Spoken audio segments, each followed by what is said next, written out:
this might be it. After a slew of revisions, trying to figure out, you know, what would work as a good spacing or good measurement for the bearings around the conduit.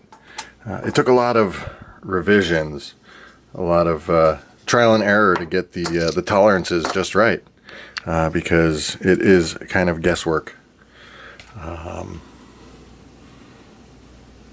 So more on these later. Thanks for watching. Please subscribe, and if you liked the video, leave a thumbs up. So this is my first attempt up here.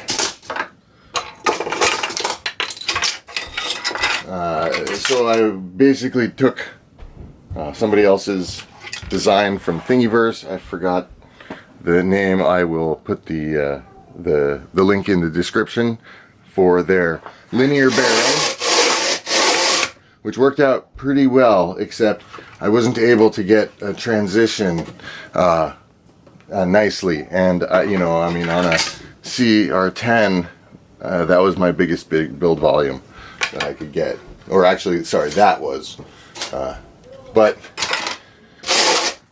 because of that, I kind of figured out that I could make conduit bearings that ride on conduits. And so I cooked up this,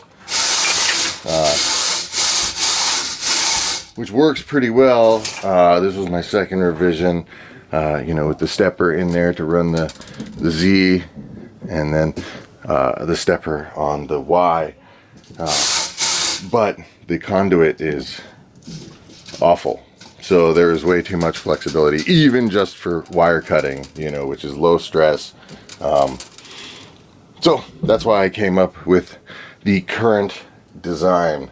But, you know, before I take these apart, I figured I would, you know, show everybody. Now these actually had 6 rows of bearings on the inside, and this bearing, my tolerances were a little too tight.